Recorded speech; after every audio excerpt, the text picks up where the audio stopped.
Bismillahirrahmanirrahim. Assalamualaikum warahmatullahi wabarakatuh. Alhamdulillahi rabbil alamin. Wa bihi nasta'inu ala umuri dunya waddin. Wassalatu wassalamu ala ashrafil anbiya'i wal mursalin, habibina wa nabiyina Muhammadin sallallahu alaihi wasallam wa ala alihi wa sahbihi wa sallama tasliman katsira ila yaumiddin, amma ba'd. Allahumma la sahla illa ma ja'altahu sahla wa anta taj'alul huzna idza syi'ta sahla. Rabbi shrah li sadri wa yassir li amri wahlul 'uqdatam min lisani yafqahu qawli. Allahumma inna nas'aluka ilman nafi'a wa rizqan tayyiba wa amalan mutaqabbala. Allahumma 'allimna ma yanfa'una wanfa'na bima 'allamtana wa zidna ilman ya rabbal alamin. Allahumma ahdina wa ahlana wa qaumana ila siratikal mustaqim. Allahumma aslih lana sya'nana kullah wa la takilna ila anfusina tarfata a'yun wa la hawla wa la quwwata illa billah, amma ba'd. Ikhwani wa akhwati fid din, Civitas Pesantren Minhaj Sahabah yang dirahmati Allah Subhanahu wa taala. Alhamdulillah, kita bersyukur kepada Allah Subhanahu wa taala serta memujinya atas kenikmatan yang begitu banyak yang diberikan kepada kita semua. Kenikmatan yang banyak yang tak terhingga. Saking banyaknya nikmat yang Allah berikan kepada kita, kita tidak mampu untuk menghitungnya. Maka wajib bagi seorang hamba, seorang muslim bersyukur kepada Allah Subhanahu wa taala. Wabil khusus nikmat yang terbesar yang Allah berikan kepada kita semua, nikmat al-iman, nikmat al-islam, nikmat al-islam di atas sunnah Nabi sallallahu alaihi wasallam, dan nikmat menuntut ilmu agama. Semoga Allah Subhanahu wa taala melanggengkan nikmat ini kepada kita semua dan diberikan istiqamah di atasnya sampai kita berjumpa dengannya. Allahumma amin. Salawat serta salam kita haturkan kepada Nabi kita Muhammad sallallahu alaihi wasallam, kepada keluarganya, kepada para sahabatnya, dan yang setia meniti di atas sunnahnya hingga hari kiamat kelak. Allahumma amin. Ikhwani wa akhwati fid din, hadirin wal hadirat yang dirahmati Allah Subhanahu wa taala, melanjutkan pembahasan kitab Al-Usulul Thalathah, 3 pondasi utama yang wajib diketahui oleh seorang muslim serta diamalkan, karya Al-Imam Muhammad bin Abdul Wahhab ibn Sulaiman ibn Ali ibn Rashid At-Tamimi rahimahullahu ta'ala. Pada beberapa pertemuan yang lampau kita sedikit membahas tentang makna Rabb, karena musannif pengarang kitab menjelaskan kepada kita ya tentang siapa Rabb kita, yang mana ini diambil dari atau disadur dari pertanyaan 2 malaikat di alam kubur tatkala seorang hamba diletakkan di liang lahat dan memasuki fase alam barzakh. Maka pertanyaan pertama kali yang dilontarkan ya kepada seorang mayit adalah man rabbuk, siapa Rabbmu. Pernah kita singgung bersama ya, kitab ini dibangun di atas 3 pertanyaan malaikat, 2 malaikat di alam kubur kepada mayit. Ya, usulul thalatha, 3 pondasi utama adalah 3 pertanyaan ini. Man rabbuka, wa ma dinuka, wa manir rajulil ladzi bu'itsa fikum, au man nabiyuka. Siapa Rabbmu, siapa nabimu, dan siapa apa agamamu. Kitab ini dibangun di atas 3 poin di atas dengan penjelasan serta dalil-dalil yang ada, sehingga kata para ulama, barang siapa yang mempelajari kitab ini dengan baik dan benar, kemudian mengamalkan isinya, isi kandungan tersebut, isi kandungan ilmu yang ada di dalamnya, maka mudah-mudahan dia dimudahkan oleh Allah Azza wa Jalla untuk bisa menjawab pertanyaan alam kubur. Ya, dimudahkan oleh Allah Subhanahu wa taala. Karena fase alam kubur ini, kata Nabi SAW, fa inna jaminhu fama ba'dahu aisar. Kalau sekiranya seorang hamba lulus di alam kubur, mendapatkan kenikmatan, ya, kenikmatan di dalamnya, fama ba'dahu aisar, maka fase berikutnya dia akan diberikan kemudahan oleh Allah Subhanahu wa taala. Akan tetapi sebaliknya, fa illam yanju, apabila dia tidak lulus, baru ditaruh di alam kubur sudah disiksa, nggak bisa ngejawab, fama ba'dahu asyad, maka fase setelahnya itu jauh lebih berat dan lebih menyusahkan. Nasallallahu salama wal afiyah. Maka kitab ini ayuhal ikhwah mempermudah kita tentang hakikat 3 pertanyaan tersebut. Makanya fase pertama yang kita sebutkan, man rabbuk, siapa agamamu, siapa Rabbmu. Telah kita singgung makna Rabb, artinya yang memiliki Rabb bermakna tarbiyah. Dari kalimat tarbiyah, rabba yurabbi, tarbiyatan. Itu diantara maknanya. Maknanya banyak. Ada maknanya malik, ada maknanya mutasarrif, al-mutadabbir. Ya. Ada juga makna yang disebutkan oleh Syekh Muhammad bin Shalih Utsaimin, yakni dari kalimat rabba yurabbi tarbiyah. Artinya Allah Azza wa Jalla mentarbiyah seluruh makhluknya. Dengan apa? Dengan nikmat-nikmat yang Allah berikan kepada makhluknya tersebut. Allah memelihara makhluknya, menjaganya, melindunginya dengan nikmat-nikmat yang Allah berikan kepada makhluknya. Dan telah kita sebutkan nikmat tersebut dibagi menjadi 2, atau tarbiyah dibagi menjadi 2. Ada tarbiyah ammah, ada tarbiyah khassah. Tarbiyah ammah itu dirasakan oleh orang mukmin, orang muslim, orang kafir, orang fajir, bahkan yang ateis pun mendapatkan tarbiyah ammah, mendapatkan makan, minum. Artinya fase tentang sesuatu yang semua manusia membutuhkannya secara fisik, yakni perkara duniawiyah, makan, minum dan lain sebagainya.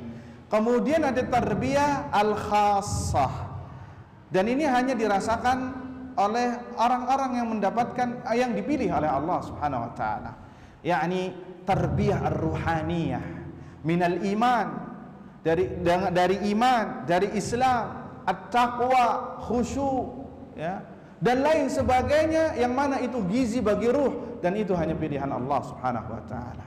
Sehingga seorang mukmin mendapat dua-duanya. Tarbiyah ammah mendapatkan, tarbiyah khusus juga mendapatkan. Akan tetapi orang kafir dan selain mukmin, maka dia hanya mendapatkan tarbiyah ammah saja. Itu diambil dari kalimat Rabb. Rabb bermakna tarbiyah.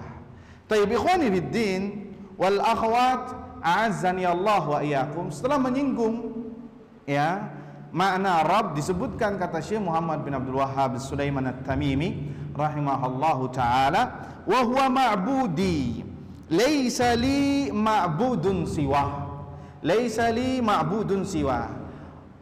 Setelah kita tahu makna Rabb, kemudian beliau melanjutkan pembahasannya, wa huwa ma'budi, jika dia adalah satu-satunya Rabb yang menciptakan, yang mengatur, yang memberi rizki, yang menghidupkan dan yang mematikan, yang mentarbiyah, maka huwa ma'budi, maka dialah yang berhak untuk aku sembah, dialah sembahanku. Laisa li ma'budun siwa, maka tidak ada sesembahan yang berhak aku sembah kecuali dia, karena dialah yang memberikan kenikmatan kepadaku. Makanya sungguh sangat zalim orang yang berbuat syirik, yang menduakan Allah Azza wa Jalla, kezaliman yang sangat besar. Kenapa? Allah lah yang memberikan rizki, Allah lah yang memberi makan, Allah yang mengatur kehidupan semuanya, yang memberikan kehidupan, memberikan kesehatan, memberikan fasilitas hidup. Kemudian dia menyembah kepada selainnya. Betapa zalimnya orang tersebut, ya, betapa zalimnya dosa yang ia lakukan terhadap hak Allah Azza wa Jalla. Karena ini hak asasi, hak yang paling mendasar yang harus ditunaikan seorang hamba kepada Rabbnya, yaitu adalah al-ibadah, beribadah kepada Allah. Kalau bahasa syariat lainnya adalah tauhidul uluhiyah, Kalau Anda sudah mengetahui tauhidur rububiyah, tentang keroban Allah Azza wa Jalla, maka konsekuensinya Anda harus menunaikan tauhid uluhiyah, menyembah Allah Subhanahu wa ta'ala. Makanya disebutkan kata Syekh Muhammad bin Shalih Al-Utsaimin rahimahullah, wa huwa alladhi a'buduhu wa atadhallalu lahu khudu'an wa mahabbatan wa ta'zima. Yakni wa huwa ma'budi, dialah sembahanku, adalah aku menyembahnya, aku beribadah kepadanya, aku tunduk dan patuh dengan kehinaan, dengan kecintaan dan dengan pengagungan. Af'alu ma ya'muruni bihi wa atruku ma yanhani anhu. Aku mengerjakan apa yang Allah perintahkan kepadaku. Wa atruku ma yanhani anhu, dan aku menjauhi larangan-larangan yang Allah larang. Ini adalah dari konsekuensi bertauhid kepada Allah. Tidak hanya sekedar di lisan kita mentauhidkan Allah, tapi tidak melaksanakan perintah Allah, tidak mengindahkan larangan-larangan Allah. Berarti ada yang salah dari tauhidnya. Kenapa? Dari kalimat wa huwa ma'budi, dia adalah sembahanku, artinya aku tunduk dan patuh terhadap perintah Allah Subhanahu wa ta'ala, tunduk dan patuh terhadap apa yang Allah perintahkan dan Allah larang. Sami'na wa ata'na, kami dengar dan kami taati. Itu hakikat seorang muslim. Ya, apa makna muslim? Islam, istislam lillahi ta'ala bitauhid wal inqiyadu lahu bitta'ah wal bara'atu minasyirki wa ahli. Itu makna Islam. Menundukkan, tunduk dan patuh terhadap perintah Allah dengan mentauhidkannya, tunduk dan patuh terhadap perintah Allah Subhanahu wa ta'ala, terhadap apa yang Allah perintahkan kepadanya. Wal inqiyadu bitta'ah, begitu juga terhadap ketaatannya, tunduk 100%. Sami'na wa ata'na, tidak mengatakan ini hikmahnya apa ya, kenapa Allah memerintahkan menumbuhkan jenggot, apa perintahnya, apa hikmahnya, kenapa wudhu dulu sebelum sholat, kenapa muka dulu ya, kemudian kaki dan lain sebagainya, disebutkan secara detail apa hikmahnya. Lihat, makna seorang muslim adalah wal inqiyadu lahu bitta'ah, dia melaksanakan perintah Allah Subhanahu wa ta'ala, tunduk, tidak ngomong macam-macam, tidak berat hati, tapi ridho dan pasrah kepada Allah Subhanahu wa ta'ala. Itu hakikat seorang muslim. Ya, tapi nyatanya banyak muslim yang mengaku muslim tadi tidak pernah tunduk terhadap perintah Allah Subhanahu wa ta'ala. Azan dikumandangkan, tidak digubris, tidak memberhentikan aktivitasnya, tidak menjawab panggilannya, tidak melaksanakan perintah-perintah yang Allah wajibkan, salat, zakat, puasa. Lantas apa bedanya Anda dengan orang-orang kafir? Apa faedahnya Anda mengaku muslim hanya sekedar di lisan? Kita tidak dibutuhkan pengakuan dari lisan, tapi butuh semuanya, praktek. Ya, muslim al-istislam, berserah diri kepada Allah Subhanahu wa ta'ala. Itu makna Islam, menyembah kepada Allah Subhanahu wa ta'ala, tunduk dan patuh terhadap perintah Allah Subhanahu wa ta'ala, wal bara'atu minasyirki wa ahli, dan berlepas diri dari kesyirikan dan segala jenis kesyirikan dan para pelakunya. Apapun jenis kesyirikan kita berlepas diri, karena kesyirikan adalah ya lawan dari al-Islam, lawan dari al-Islam. Tapi nyatanya ayyuhal ikhwah, semua yang melakukan praktek kesyirikan itu orang-orang Islam di negeri kita. Ya, sampai-sampai yang tentang masalah sesajen pun yang ribut orang Islam, padahal itu adalah kesyirikan. Kita tidak membahas pengingkarannya apa segala macam yang tidak hikmah tersebut, kita membahas poinnya. Kesyirikan dibela-bela, siapa yang belanya? Orang-orang muslim. Ya, menduakan Allah Subhanahu wa ta'ala dibela. Ini adalah adat istiadat kami, ini adalah peninggalan nenek moyang kami, ini adalah segala macam alasan yang mereka buat, persis seperti apa yang disebutkan oleh Allah tentang orang-orang musyrik Quraisy tatkala Nabi SAW mendakwakan tauhid, mendakwakan iman kepada Allah. Apa kata mereka? Wa idza qila lahum aminu bima anzalallah qalu bal nattabi'u ma alfaina alaihi aba'ana awalau kana aba'uhum la yaqiluna syai'an wa la yahtadun. Kata Allah Azza wa Jalla, jika dikatakan kepada mereka berimanlah kepada Allah Subhanahu wa taala dan apa yang Allah turunkan, apa kata mereka, orang-orang kafir Quraisy? Qalu wa idza qila lahum ittabi'u ma anzalallahu qalu bal nattabi'u, bahkan kami mengikuti ajaran nenek moyang kami. Lihat, sama apa tidak? Sama. Bungkusannya juga sama. Ini adalah adat istiadat kami. Ini adalah warisan budaya dan lain sebagainya. Kenapa? Demikian al-jahlu biddin. Disebabkan karena mereka jahil terhadap agama ini, nggak mau mempelajari ilmu agama, sehingga terperosoklah apa yang mereka lakukan. Mereka berada di saf terdepan orang-orang yang berbuat syirik kepada Allah Subhanahu wa taala. Ini ngeri ya ikhwah. Karena kesyirikan kalau sudah menguasai, mendominasi sebuah daerah, sebuah negeri, sebuah kampung, maka yang ada adalah bencana dan bencana. Yang ada hanyalah bencana dan bencana. Kenapa? Kesyirikan adalah faktor pengundang azab Allah turun.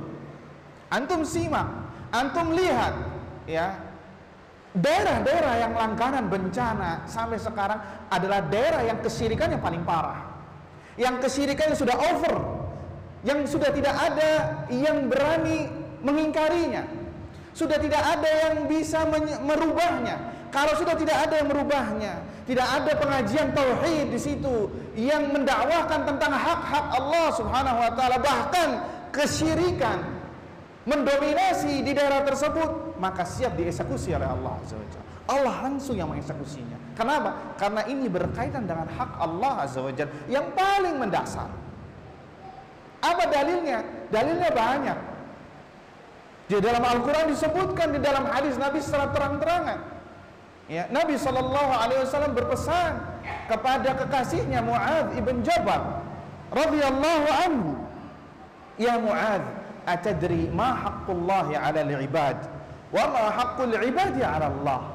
Wahai Mu'adz, apakah engkau tahu apa itu hak Allah atas hambanya dan apa hak hamba atas Allah Azza wa Jalla? Maka kata Mu'adz, Allah wa rasuluhu a'lam. Allah dan Rasulnya yang lebih tahu. Kemudian Nabi SAW menjawab, haqqullahi 'alal ibadi an yu'badallahu wa la yushraka bihi syai' wa la yushraka bihi syai'. yakni haknya Allah atas para hamba, Allah ditauhidkan, Allah disembah, Allah tidak diperbuat syirik, diduakan dengan selainnya. Itu hak Allah yang paling mendasar. Ini hak Allah yang paling mendasar, harus ditunaikan jika kita ingin selamat di dunia wal akhirah. Kemudian kata Nabi sallallahu alaihi wasallam, wa ma haqquhum 'alal ibadi idza fa'alu dzalik. Kemudian kata Nabi SAW kepada Mu'adz, wahai Mu'adz, apakah hak hamba atas Allah jika mereka telah menunaikan hak Allah? Qala Allah wa rasuluhu a'lam. Allah dan Rasulnya lebih tahu. Maka kata Nabi SAW, alla yu'adzibahum. Allah tidak akan mengazab mereka selagi mereka tidak berbuat syirik. Lihat, selagi mereka tidak berbuat syirik, berarti benang merahnya adalah jika mereka berbuat syirik, faktor utama azab Allah turun menimpa mereka, menimpa semuanya. Kalau azab Allah sudah turun, semuanya kena. Dalam negeri tersebut orang salehnya kena, orang tolehnya kena, orang umumnya kena, orang yang berilmunya kena, yang tahu tentang tauhid juga kena, jika tidak ada al-amru bil ma'ruf wan nahyi 'anil munkar. Wattaqu fitnatan la tusibanna alladhina zalamu minkum khassah, kata Allah. Takutlah fitnah yang apabila datang menimpa semuanya tanpa tebang pilih, yaitu azab Allah turun. Maka kita simak, ya, antum bisa menerka-nerka tanpa ana sebutkan, tanpa kita sebutkan. Langganan bencana di negeri kita ini adalah daerah yang over kesyirikannya, atau ada kesyirikannya dilestarikan, dijaga dan dilindungi. Selagi keadaannya demikian, maka jangan harap azab atau bencana atau musibah itu berhenti. Terus dan akan menghantui. Apalagi di akhir tahun dan di awal tahun itu bencana seperti ngantri. Kita tidak mendoakan bencana lah, tapi kita sekarang sedang menganalisa sesuai apa yang di dalam Al-Quran dan Sunnah Nabi SAW. Bulan Desember, semua manusia bermaksiat kepada Allah, hampir semuanya. Ya, orang-orang Muslim yang mengatakan kepada orang kafir Merry Christmas, selamat Allah punya anak, padahal dia setiap hari mengatakan lam yalid wa lam yulad, Allah tidak beranak dan tidak diperanakkan. Lam yakun lahu walad, Allah tidak memiliki anak. Tapi dia setiap tanggal 25 Desember selamat Allah memiliki anak. Gimana Allah nggak murka? Dan yang mengatakannya adalah orang-orang Muslim, dan yang membelanya adalah orang-orang Muslim. Kemudian di awal tahunnya juga sama, perayaan orang-orang musyrik, orang-orang berhala yang menyembah matahari, kemudian dirayakan besar-besarannya. Bagaimana Allah tidak murka? Kata Umar bin Khattab radhiyallahu anhu, janibul kuffara fi a'yadihim fa inna sukhtallahi yanzilu alaihim. Jauhilah orang-orang kafir dalam perayaan hari besar mereka, karena murka Allah sedang turun kepada mereka. Ini enggak, ini dibela, dijaga, disanjung-sanjung, bahkan beribadah bersama di gereja, beribadah bersama mereka dengan dalih toleransi yang kebablasan, mengajari Islam tentang toleransi. Jangan sekali-kali mengajarkan Islam toleransi. Islam agama toleransi 14 abad yang lalu. Lakum dinukum waliyadin. Bagi kalian agama kalian, dan bagiku agama. Toleransi dalam Kamus Besar Bahasa Indonesia pun disebutkan adalah tidak ikut campur dengan mereka, hanya membiarkan saja, tidak mengganggu. Itu toleransi, bukan yang kebablasan sekarang. Artinya apa? Lihat, bencana di mana-mana. Bahwasanya hampir-hampir gunung, langit, ya bumi, semua hancur binasa. Tidak kuat menanggung beban tatkala mengatakan Allah memiliki anak. Ini yang mengatakannya bukan orang kafir saja, yang mengucapkannya orang-orang Muslim. Gimana Allah nggak murka? Ya, gimana Allah tidak menurunkan bala tentaranya yang sangat banyak, ya ikhwah? Maka ini evaluasi bagi kita semua. Mari kita kembali kepada agama kita, karena inilah sumber keselamatan kita masing-masing. Sesungguhnya sumber keselamatan, tonggak keselamatan kita masing-masing adalah kembalinya seseorang kepada Al-Quran dan Sunnah Nabi SAW sesuai pemahaman yang benar para sahabat, tabi'in. Apa yang dilakukan oleh Nabi SAW itu yang benar. Itu jalan selamat, ya ikhwah. Makanya tidak bosan-bosan kita selalu mengingatkan kepada diri kita pribadi dan kepada para hadirin wal hadirat yang dirahmati Allah Subhanahu wa taala. Mari bersama-sama ya mempelajari agama Islam. Lihat para sahabat ayyuhal ikhwah. Dahulu sebelum datangnya Islam, mereka adalah kaum yang sangat hina, kaum yang remeh-temeh, kalau bahasa sekarangnya kaum receh, yang tidak dilirik oleh bangsa lain. Yang pada saat itu ada negara adidaya yang besar, superpower, Romawi dan Persia, tidak dilirik oleh manusia pada saat itu. Namun Allah muliakan bukan dengan persenjataan, Allah muliakan bukan dengan harta, Allah muliakan bukan dengan dunia lah, tapi Allah muliakan dengan agama Islam. Jadi jika kita ingin mulia, ingin hidup mulia di dunia ini, apalagi di akhirat, mari kita bersama-sama kembali kepada jalan yang telah Allah rekomendasikan kepada kita semua, yakni mengikuti para sahabat, mengikuti orang-orang yang sudah direkomendasikan oleh Allah Subhanahu wa taala. Sampai-sampai nama ma'had kita Minhaju Sahabat, jalannya para sahabat, karena merekalah yang terbaik, merekalah yang selamat, merekalah yang dipuji oleh Allah Subhanahu wa taala, merekalah ahlu surga, orang-orang yang sudah direkomendasikan oleh Allah Subhanahu wa taala. A'lam wa ahkam, a'lam wa aslam wa ahkam. Mereka orang yang paling tahu, mereka orang yang paling bijaksana, orang yang paling selamat, para sahabat ridwanullahi ajma'in. Ikhwani fiddin, azzani Allahu wa iyyakum. Itu sekelumit tentang kalimat Laisa li ma'budun siwah. Tidak ada sesembahan, dialah adalah sembahanku, tidak ada sembahan selainnya, selain Allah Subhanahu wa taala. Ikhwani fid din, azani Allah wa iyyakum. Ya, dan ini dakwanya para nabi dan para rasul alaihi salatu wassalam. Tauhid, dakwah tauhid adalah dakwanya para nabi dan para rasul sallallahu alaihi wasallam. Ya, lihat Nabi SAW berdakwah di Mekah 13 tahun, mempelajari, mengajarkan manusia tentang tauhid. Kenapa? Karena ini yang paling mendasar. Kalau tauhidnya belum benar, maka amalannya tidak diterima oleh Allah Azza wa Jalla. Kalau dia masih berbuat syirik, tidak diterima oleh Allah. Ya, makanya yang pertama kali seorang dai mengajarkan manusia adalah tentang masalah tauhid. Ya, bukan perkara sholat, bukan perkara fikih, bukan perkara muamalah. Percuma kalau manusianya masih berbuat syirik, masih ya menjadikan wali-wali Allah Subhanahu wa taala sebagai sesembahan, datang ke kuburan, mengkeramatkan kuburan, menggunakan jimat, menyembelih hewan kepada selain Allah, memberikan sesajen di gunung, di lembah, di laut, sedekah bumi. Percuma mengajarkan manusia tentang masalah ilmu-ilmu yang lain, sedangkan tauhidnya dikesampingkan. Gara-gara omongan kaumnya sudah di ustaz kita sudah paham tauhid. Nah, tauhid terus kita pelajari. Ya, lihat Nabi SAW 13 tahun mengajarkan sahabat tentang tauhid. Bahkan Nabi pun wafat di atas kalimat tauhid.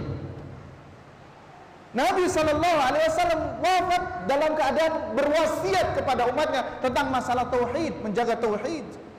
Ya, ala la'natullahi 'alal yahud wan nasara ittakhadhu qubura anbiya'ihim masajid.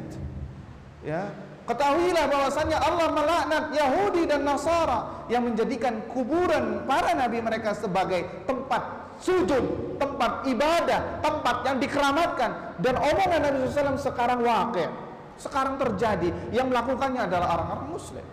Lihat, Nabi mewanti-wanti di akhir hayatnya kepada para sahabat, kepada umatnya masalah tauhid. Jadi jangan diremehkan tauhid ini ya ikhwah. Sebagian dari kita, ya Ustaz, khalas fahimna, kami sudah paham, kita sudah bosan, kita pengen yang lain, Lihat, ini masalah hak Allah Azza wa Jalla. Jika tauhid kita benar, maka Allah akan memberikan kebahagiaan kepada kita semua. Jika tauhid kita baik, maka semuanya akan mengikutinya. Ikhwati fid din, azani Allahu wa iyyakum. Makanya Allah Azza wa Jalla mengatakan dalam surat Al-Bayyinah ayat 5, semuanya kita sudah menghafalnya, wa ma umiru illa liya'budullaha mukhlishina lahuddin. Dan tidaklah kami ciptakan jin dan manusia, wa ma umiru, dan tidaklah mereka diperintahkan illa liya'budullaha mukhlishina lahuddin, kecuali dalam rangka beribadah, beribadah kepada Allah Subhanahu wa taala dengan seikhlas-ikhlasnya, semurni-murninya, yakni tidak berbuat syirik kepada Allah, tidak menduakannya, tidak mempersekutukan Allah Subhanahu wa taala, ya. Dan tujuan kita diadakan di dunia ini, diciptakan di dunia ini dalam rangka untuk mentauhidkan Allah Subhanahu wa taala. Wa ma khalaqtul jinna wal insa illa liya'budun. Dan tidaklah aku ciptakan jin dan manusia kecuali untuk beribadah kepadaku. Kata para ulama, ayyuwahidun, yakni mentauhidkanku. Artinya misi utama kita diciptakan di dunia ini untuk mentauhidkan Allah Azza wa Jalla. Tatkala kita tidak mentauhidkannya, maka kita telah keluar jalur, telah keluar dari rel yang telah Allah gariskan. Kalau kereta api anjlok, nggak bakal mungkin bisa berjalan. Kalau ikan dikeluarkan dari air laut, dia nggak bakal bisa bertahan hidup. Begitu juga manusia. Tatkala dia keluar dari jalur rel garis yang Allah telah patrikan, kenapa kita hidup di dunia ini dalam rangka untuk beribadah, kemudian kita tidak beribadah, maka jangan berkhayal, jangan berharap Anda mendapatkan kebahagiaan.